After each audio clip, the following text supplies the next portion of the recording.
Every agent on this call has heard some version of this exact warning. What do you want? I'm gonna hang up on you if I don't know in about 5 seconds what's going on. 5 seconds. That's the entire window a stranger gives you to prove you're worth listening to. Most agents waste it. So what to say instead? Hey, the reason I was calling is pretty simple. You registered at my website. I saw you were looking at houses. Are you interested in buying a house? No trick, no script flipped into a pitch. Just one sentence said like a person, not a salesman. Because here's what nobody tells you about that 5-second window. That tone and personality beats script every single time. It was never about the words. It's about whether they can tell you actually believe them. People trust your certainty, but they connect with your authenticity. We're gonna talk about the first 30 seconds that make or break a call. So obviously, if y'all are local and you're watching this, some of you attend our role plays. So you guys are kind of seeing what we're doing on a kind of bi-monthly basis when we talk about how to convert and how to talk to people. One of the things we talk about a lot of times is just that first 30 seconds. It's really easy to make or break a call really, really fast. And I'm sure most of you guys see this because how many telemarketing calls do you get on a daily basis? You're probably getting called by health insurance people, you're getting called by people trying to sell you things in the real estate industry, you're getting called by people just trying to sell you anything. And what's the first thing you think when someone calls you like that? Likely you're trying to figure out how fast you can get off the phone, how to get off the phone, what do they want. So how do we fix that, right? Because people don't decide whether to work with you in the first 30 minutes, but they decide whether to listen to you in the first 30 seconds. So what we'll talk about today is essentially how to stand out, how not to stand like every other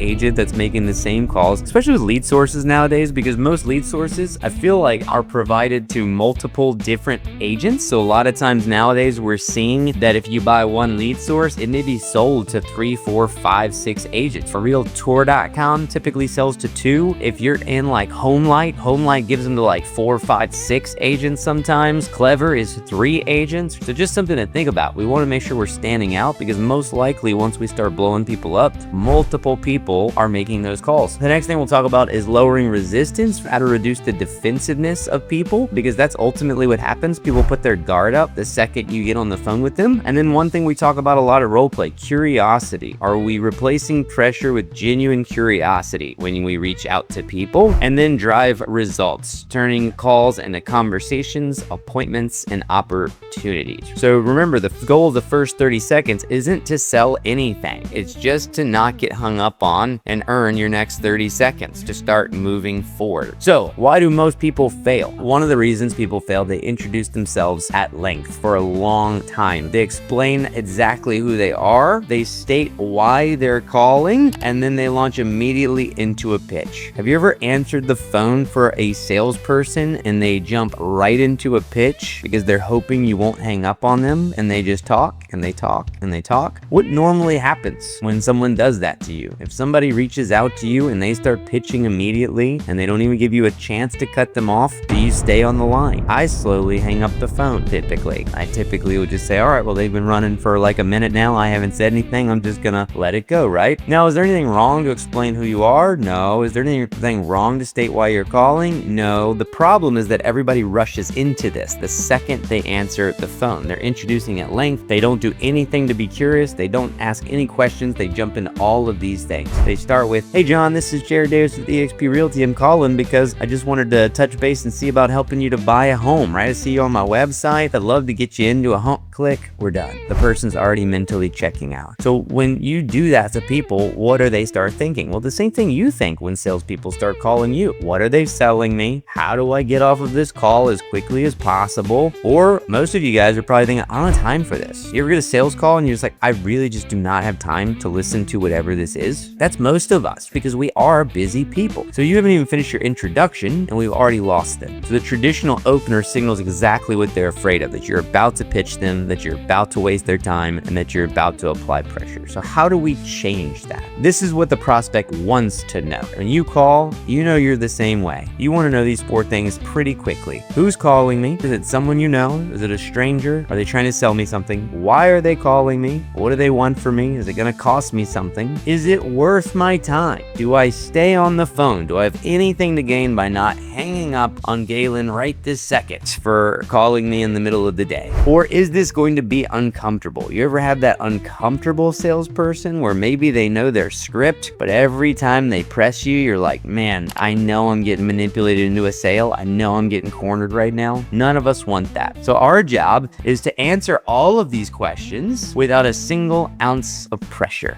So the best openers make people feel safe, not sold to. So how do you do all of these things? Who are you? Why are you calling? Is it worth them staying on the line and making them feel comfortable? How do you do that within the first 30 seconds? Well, curiosity framework, 3 steps to a real conversation. And the good thing about this is if you guys that are new incorporate this stuff into your day-to-day calls, you're going to use this for whoever you talk to. It doesn't matter if it's a sphere, it doesn't matter if it's an open house, it doesn't matter if it's an internet lead, if it's a past client, it's all the same. The most effective opening calls follow a simple, repeatable structure. So this is not to just make you build a script and sound like a robot, but it's hopefully helping you understand the flow of how every conversation should go. So first, permission. Did I catch you at a terrible time? Why do we ask did I catch them at a terrible time versus asking is now a good time to talk? People love to say no. So if we're gonna ask a yes or no question, which we typically avoid in general, we want the answer for them to be no. Because if we say is now a good time, they're gonna say no, it's not. Do you ever get that? Anytime somebody asks me that, I'm like, no, it's not a good time. No, I'm in the middle of something right this second. What do you want? I'm gonna hang up on you if I don't know in about 5 seconds what's going on, right? But if we say, did I catch you at a terrible time? Typically they want to default to no. So they're like, no, it's not terrible, but it also signals that you still respect their time, that you still respect who they are. But now the curiosity piece. The reason I was calling is actually pretty simple. Soft, relaxed lead-in builds intrigue instead of resistance. So now you move into the conversation. Ask one open-ended question and then listen. Remember, open-ended. Not, hey, the reason I was calling is pretty simple. You registered at my website. I saw you were looking at houses. Are you interested in buying a house? No, that is not an open-ended question. So curiosity, permission, open-ended question, just listen, right? Hey, this is Jared. Did I catch you at a terrible time? Pause. No, well, the reason I was calling is pretty simple. I saw you registered at my website recently to look at homes. Typically, when someone registers, they're looking to buy or sell a house. What were you looking to do today? Tell me a little bit about that. It's not a yes or no. You don't have to tell me what's going on, and it opens the door. The power of pattern interruption. We want to have a lot of these things in our repertoire because a pattern interrupt is a phrase that makes the prospect stop expecting the sales call. It breaks their mental script. It doesn't stop them from thinking that you're likely still a salesperson, but what it does is it stops them from running through that mental script that they run through every single day when they get on the phone with salespeople and they're trying to get off the phone. So 1, I wasn't even sure if I should even call you. Where's a place that you think we could use that? What's a time when you think this would be a pretty good thing that we could use? I wasn't even sure if I should even call you. One I think of, older leads, someone that's maybe been in the database for a little while. You know, hey Mia, this is Jared Davis. Is now a terrible time? No, well, you know, I wasn't even sure if I should even call you. Now what's Mia thinking? What does he want? Why is he calling right now? You actually popped into my system about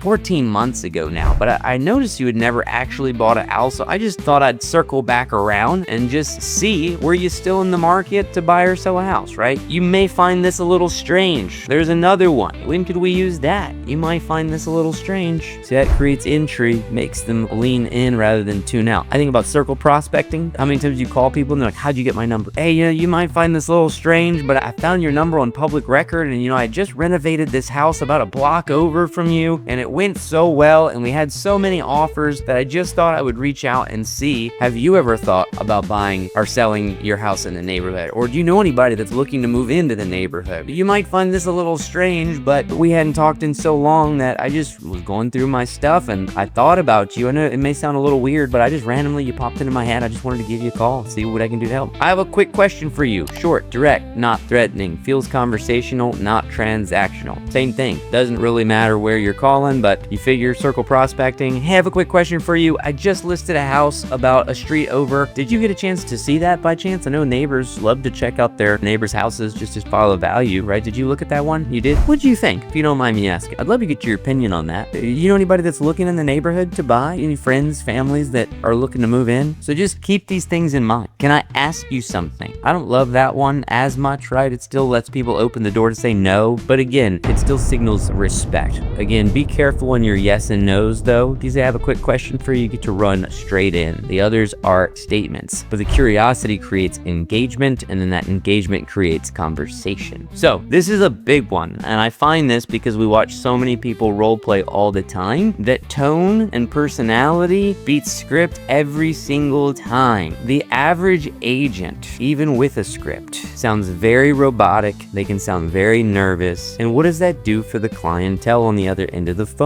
It's gonna make you lose confidence in your salesperson that's calling you. You're gonna wonder, does this person know what they're talking about? Is this their first day on the job? Are they literally reading off of a piece of paper to me right this second? So we want to make sure that we get out of this habit of sounding so scripted that we are robotic. And if you are one of those salespeople that gets very nervous on the phones, it's one of the best things that you can work on to just try to get rid of some of those nerves and become conversational. Because if you sound like you're reading off of a note card, if you sound like you're just trying to sell something or that you're performing, the prospect hears that. They know that. They will react accordingly. So if you're a good agent, when you listen to the best agents that come to our role play, when you hear people on the phones and they're just absolutely crushing it, it almost always sounds like there's no script in sight. If you put me on the phone, I don't have a script. I'm probably gonna hit most of the same questions that I'm gonna hit with anybody at some point in the call, but it's just gonna be a conversation, right? I'm gonna be genuinely curious about what it is that they're looking for. Why are they looking to move? How can we actually help make it easier for you? Relaxed confidence. You're gonna say everything you say knowing what you're gonna be saying, right? The more you sound uncertain, I will hear people at role play that are like, yeah, I mean, I think the market's doing pretty good right now. It's like, are you waiting for them to tell you what they think, right? Like, you are the advisor. So you have to have confidence in everything that you're saying. And then it's natural conversation. So people trust your certainty, but they connect with your authenticity. Thank you so much for tuning in to one of our weekly training calls. Obviously, you caught the recorded session, but if you're interested in catching any of our live sessions that we do them typically on Mondays. I'm going to put the link below. So if you want to join any of our trainings live so that you can participate, so you can comment, ask questions, feel free to come. This is for our EXP group that we have here, our Omega group of agents, but it's open to anybody that wants to join, really. So if you're looking for coaching, if you're looking for training, feel free to hit that link below, and we'll see you on one of our live calls.